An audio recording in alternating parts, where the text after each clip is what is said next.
Are you in Bentonville, Arkansas, looking for a great place to grab a beer, perhaps hang out with your family with some food trucks and an awesome atmosphere?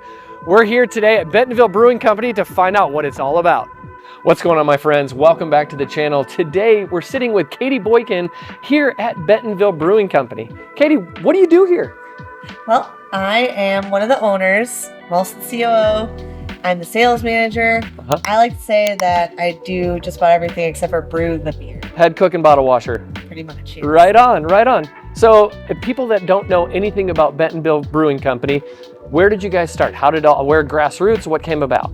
It's a great question. So we've been around since 2015. We started really small.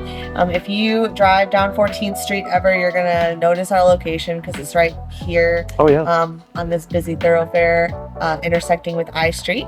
And it's a really big building, but we had really humble beginnings. So we started in 2015 with just a few employees, myself, my husband, and we had a small brewery on 5th Street. I think that's where Airship is now. Exactly. I knew that. Yes. I did my homework. And we were there for a couple of years. We quickly outgrew the space, and you would know finding real estate in Bentonville can be difficult. That it can be. Especially if you're looking for a large building. Moved to Rogers for 3 years while we were building our new facility. Okay.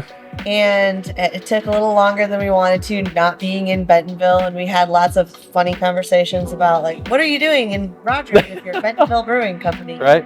We really took that time to focus on our distribution while we were in Rogers because we didn't have a tap room in our namesake town. So we made those connections with bars, restaurants, other business owners in town, and now you really can't go many places and not find at least one of our beers. Yeah, absolutely.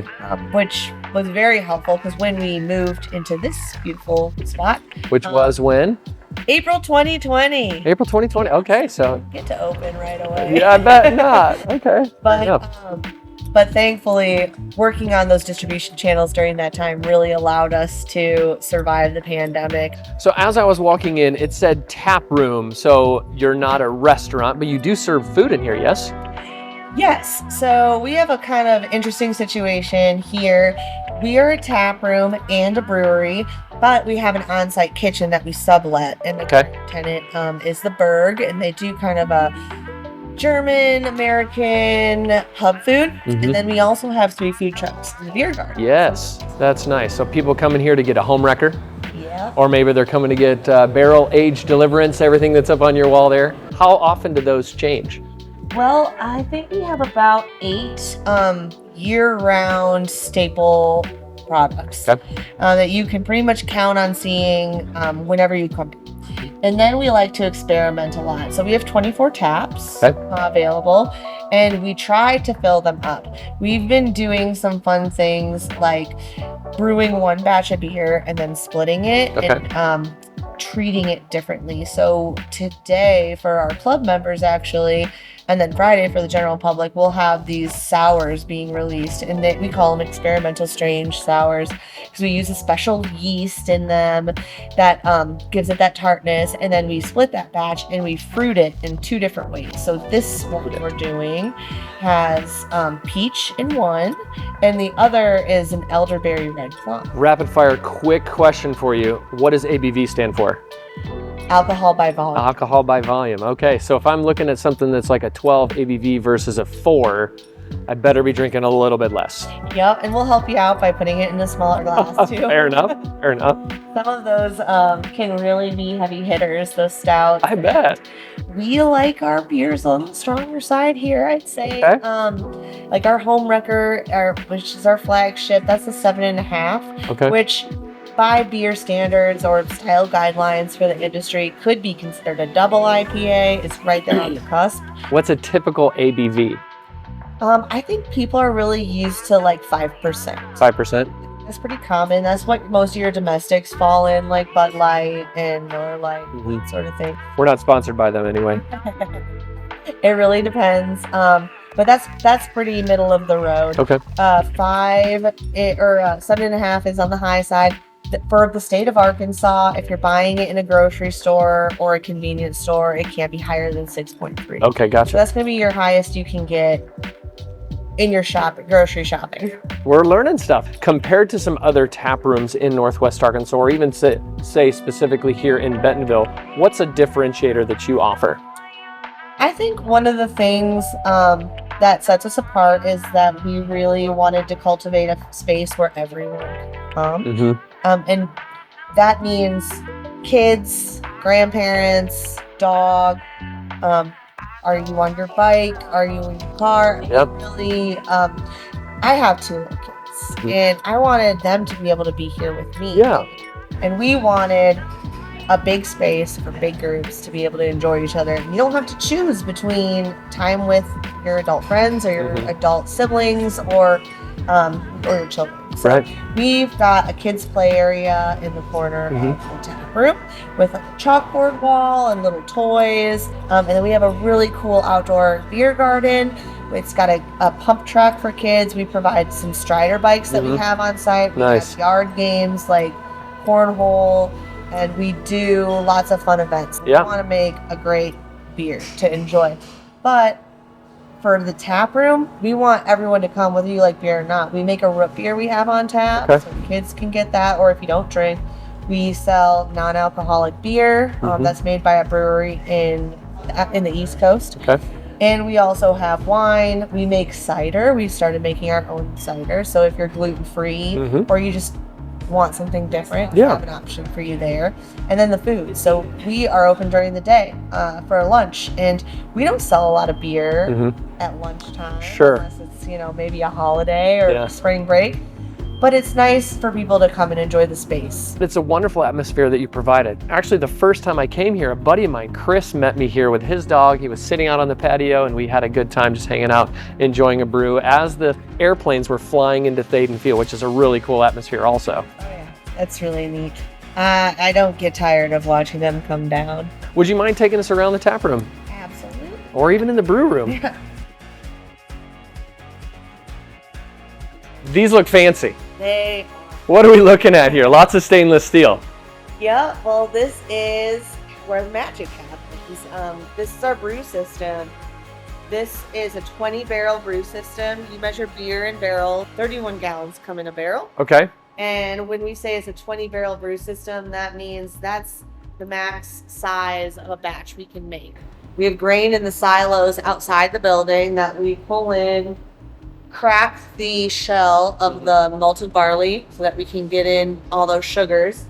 And then it goes up through these pipes, which inside is an auger, into the grist hydrator. The grist hydrator sprays water at the milled grain as it goes in. That is how it all starts. And what we do in here is we add hot water, and we essentially make we call it wort. Wort. W-O-R-T. Not W-A-R-T. No, not that. That'd be kind of gross. So that just means it's pre-fermented liquid beer. Okay. So it's very sweet if you drink it before we add the yeast and let it ferment, because the yeast is going to eat all that sugar, make alcohol and CO2. Sure. Right? Add our hops in there and let it boil. Now this is where some people say, I don't really like hoppy beer, but all beer has hops in it. Sure. It's just a matter of how much bitterness do you like. So the longer we let those hops boil, that would be called an IBU. International Bitterness Unit. Yes.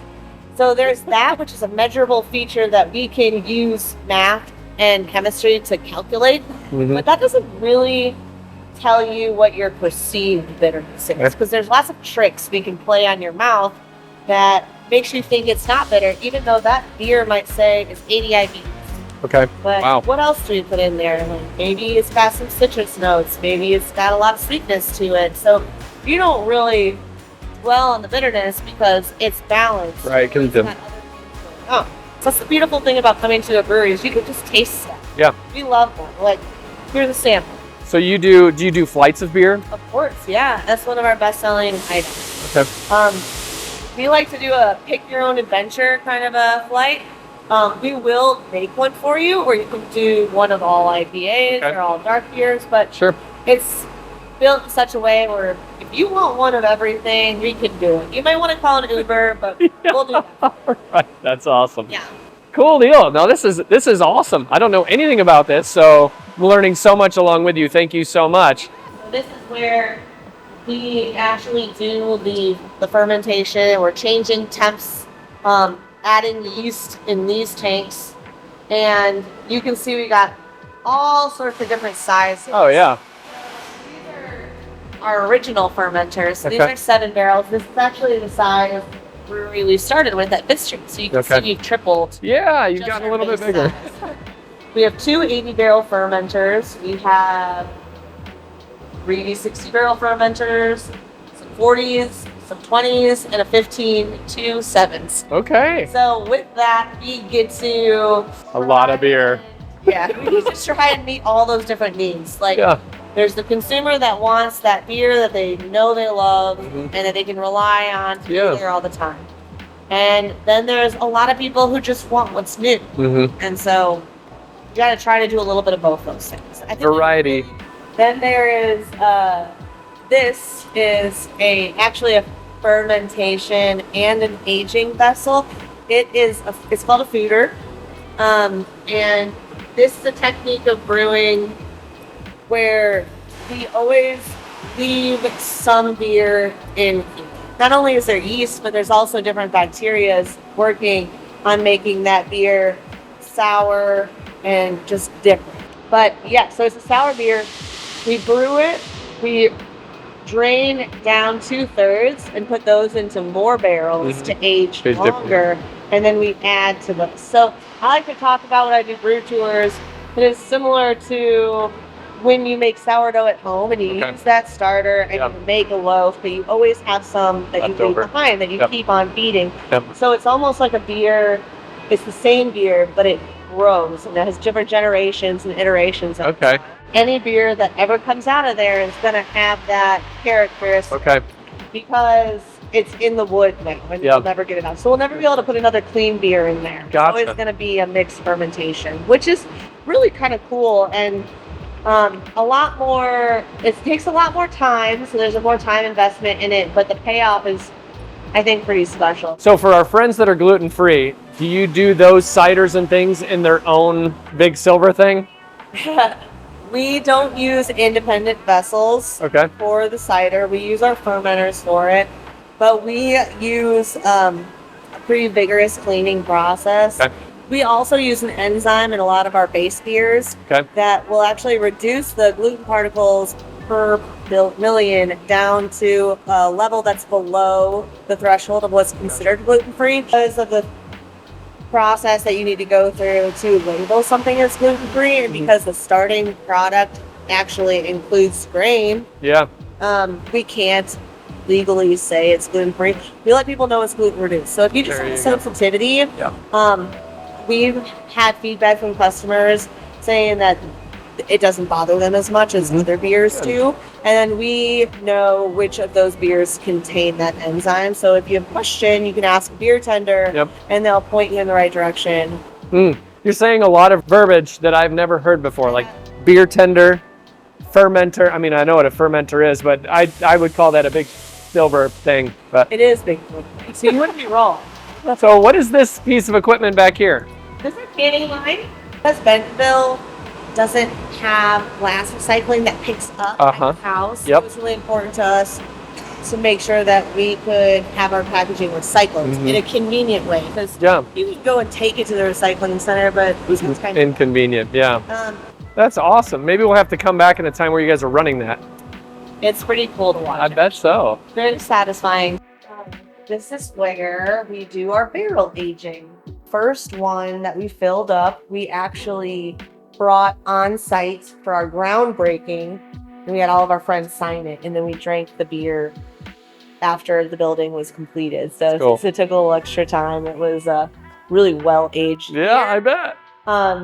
But now we do a lot of Kentucky bourbon barrels. We do some wine barrels. We've done an apple brandy barrel. We've been really experimenting with spirits and wine barrels and how those can impart different flavors onto beer over time. I don't know about you, but I had a great time today here at Bentonville Brewing Company, understanding more about their specific process and what they offer to our local community.